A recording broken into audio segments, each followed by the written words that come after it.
নমস্কার বন্ধুরা, কেমন আছেন সবাই?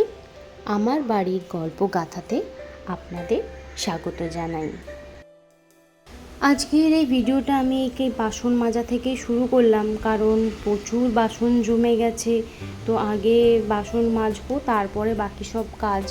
তো আমি আগের দিনও একটা ভিডিও দিয়েছিলাম, আজকেও চেষ্টা করছি একটা ভিডিও পোস্ট করার, কারণ আমি এবার চাইছি যে আস্তে আস্তে রেগুলারিটি করার, যে সপ্তাহে একটা দুটো দিতাম তার জায়গায় এখন চেষ্টা করব প্রতিদিন দেওয়ার।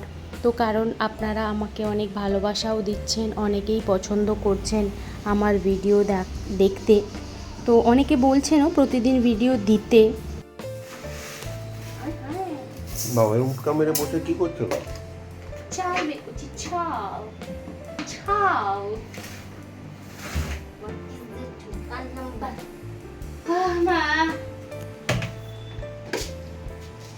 এটালে দোসা সাম্বার চাটনি চাটনি। তুমি কি ওইভাবে বসে বসেই চাল বের করো? না গো, এখানে বালিশ পেতে শুয়ে পড়ি। তুমি তো বললো কথা দেখে কি বসে বসে চাল বের করো? বাবা, হঠাৎ করে তোমার ন্যাকামো শুরু হলো কেন?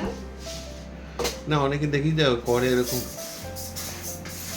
না, আমি শুনি না, আমি বসছি। তো যাই হোক, বাসন তো মাজা হয়ে গেছে, এবারে শুরু করব রান্না। মোচা হবে, কচুর শাক হবে, আর হবে চিচিঙ্গের একটা ওই ভাজা ভাজা মতন। চিচিঙ্গেতে না নুন মাখিয়ে রেখে দিয়েছিলাম, কত জল হয়ে গেছে, প্রচুর জল জমে গেছে ভিতরে, কত জল। আর কচুর শাকটা দেখাই, এই হচ্ছে কচুর শাক।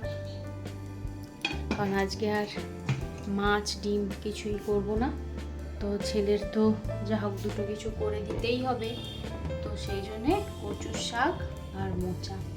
উফ, সব কিছু না কচুর শাক মোচা ছাড়াতেই জীবন বেরিয়ে যায়। তো চলো রান্না বান্নাও শুরু করে দিই। আমি একটুখানি এতে দিয়ে দেবো তেঁতুল, কারণ আমার না খুব শিক্ষা হয়ে গেছে। এই কচুর শাকটা নিয়ে এসেছিলো, তো তখন তার মধ্যে একটা গোড়ার মতন ছিল এরকমই কচু একটা এরকম বড়, তো বললো এটা আমি বাটা খাবো নারকেল দিয়ে। তো ঠিক আছে, তো নারকেল দিয়ে বাটা ওই করলো, আমি এটা পারি না ঠিকঠাক। তো খেতে দারুণ টেস্টি হয়েছিল, কিন্তু দুগ্রাস খাওয়ার পরে না মানে আমার এই খানগুলো ভেতরগুলো গলায় মনে হচ্ছে অসংখ্য কাঁটা ফুটে আছে নাকি, মানে অস্থির অস্থির করছে, আমি কোনো কিছুতে করতে পারছি না। ভাত তো ফেলে দিয়ে সেই লেবু খেতে শুরু করলাম। ও বলছে আমারও একটু একটু হচ্ছে, কিন্তু এতটাও হয়নি, ঝগড়ুটি তো ওই জন্য বেশি, মানে আমার কম বেশি হয়েছে, আমি অত ঝগড়া করতে পারি না, ও ঝগড়া করতে পারে বোধহয়, ওই জন্য ওটা হয়নি। আসতে বললাম, শুনতে পেয়ে আবার এক্ষুনি গাল দেবে। তো ও এখন পড়াতে বসেছে ছেলেকে, আর আমি এদিকে রান্না বান্নায় করেছি। আসলে প্রচণ্ড গরম, এদিকে ঘুরঘুরো করছে যে না আমি এখানে একটু কাজ তোমাকে হেল্প করে দিই, কিন্তু গরমে না আবার শরীরটা খারাপ হয়ে গেছে, চোখ মুখগুলো একটু কেমন লাগছে। তাই বললাম না আমি করে নেবো, সব কিছু সামলে নেবো, তুমি সুস্থ থাকো, তুমি বসো। তো চলো সঙ্গে থাকো।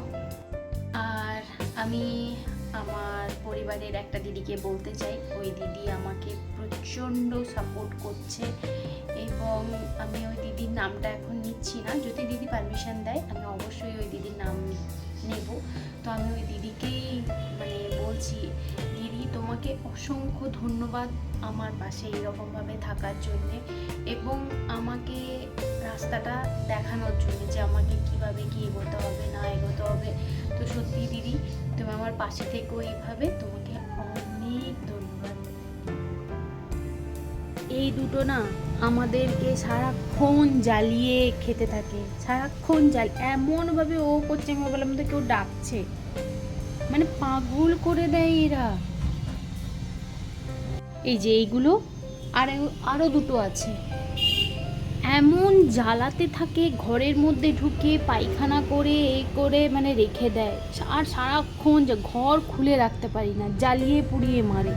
এইমাত্র এমনভাবে চিৎকার করলো, আমি ভাবলাম চলুন দেখি ওইদিকে বাকি দুজন কি করছে। হ্যাঁ চলো।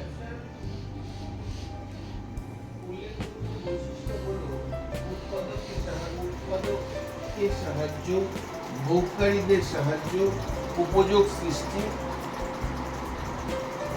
উৎপাদক ও ভোগকারীর মধ্যে বিভেদ সৃষ্টি।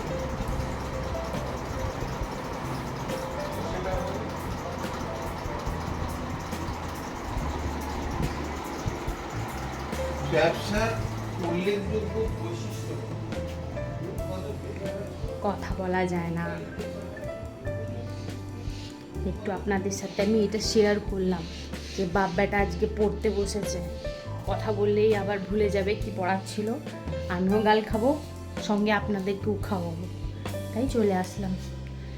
কচি হচ্ছে ওই যে চিচিঙ্গেটা, তো ওর মধ্যে আমি আগে কালো জিরে আর পেঁয়াজ দিয়ে দিয়েছি।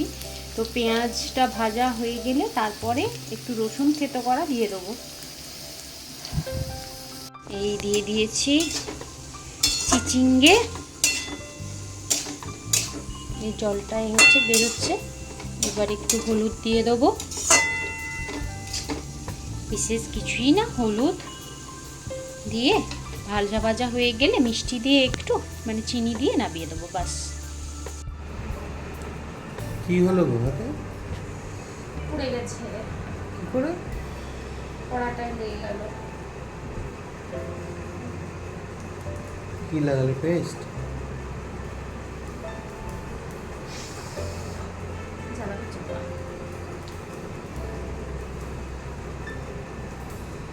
আমার রান্না বান্না সমস্ত কিছু কমপ্লিট হয়ে গেছে, বাসন কুসনও যতটা পেরেছি মেজে রেখে নিয়েছি।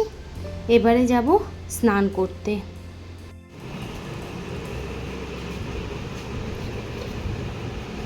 চাটনি, হ্যাঁ এইটা হচ্ছে মোচা, এটা হচ্ছে কি জানো, চিচিঙ্গে, চিচিঙ্গে, আর এইটা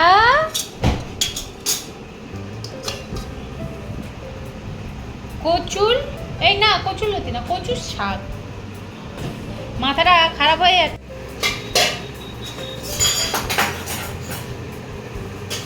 চলো খেতে বসে যাই, স্নান তো আমার হয়ে গেছে, আর বেড়ে ফেলি।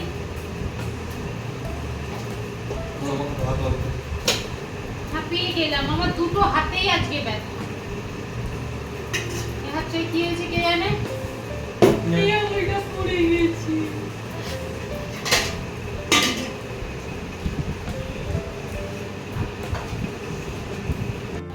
টেবিলটাকে এরকম ভাবে কেন রাখি, তাই তো? আমাদের ঘরে চেয়ার রাখার জায়গা নেই, শুধু টেবিল রাখারই জায়গা আছে, সেই কারণে এরকম ঠেসিয়ে খেতে হয়, আবার রেখে দিতে হয় জায়গা মতো।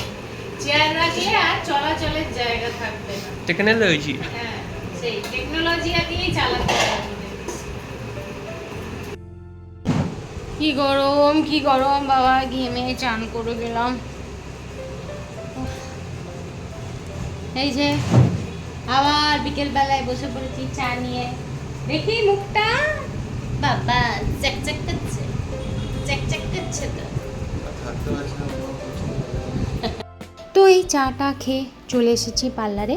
আজকে পার্লারের একটু কাজ আছে, দুটো ক্লায়েন্ট আসার কথা আছে, স্পা করবে, হেয়ার কাটিং করবে, তো অনেকক্ষণই টাইম যাবে, তো আর ভিডিওটাকে বড় করছি না।